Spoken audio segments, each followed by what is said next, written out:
మొక్కై వంగనిది మానై వంగునా అని అమెరికా అణుబాంబులు వద్దు అని చెప్తుంటే అణు నిరాయుధీకరణ ఒప్పందం మీద సంతకం పెట్టి నిశ్శబ్దంగా యురేనియాన్ని తెచ్చి అణుబాంబులకు కావాల్సిన విధంగా అండర్ గ్రౌండ్ సొరంగాలు తవ్వి ప్లాన్ చేసేసుకుంది ఇరాన్. ఒప్పందం ఉండగానే జరిగింది.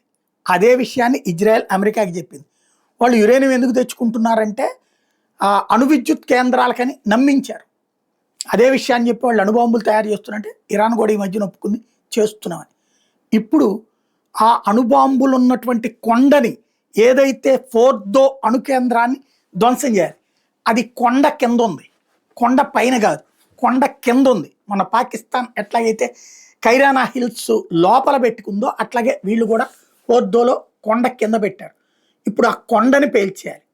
కొండని పేల్చేస్తే అణు విధ్వంసం జరుగుతుంది. కొండ సర్వనాశనం అవుతుంది. దాంతోపాటు దాని ఇంపాక్ట్ ఇంకా అణుబాంబులు తయారు కాలేదు కాబట్టి ఇప్పుడు 80% పూర్తయి ఉన్నాయి కాబట్టి దాని ఇంపాక్ట్ రేడియేషన్ చుట్టుపక్కల ఒక 500 నుంచి 1000 కిలోమీటర్ల దాకా వ్యాపిస్తుంది. అందుకనే టెహ్రాన్ ఖాళీ చేసి పొమ్మంటోంది, ఆ చుట్టుపక్కల ప్రాంతాలు ఖాళీ చేసి పొమ్మంటోంది.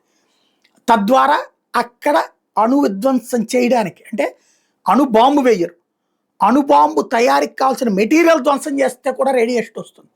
దానికి ప్రిపేర్ చేస్తున్నటువంటి పరిస్థితి. ఏం జరుగుతుందో చూడాలి.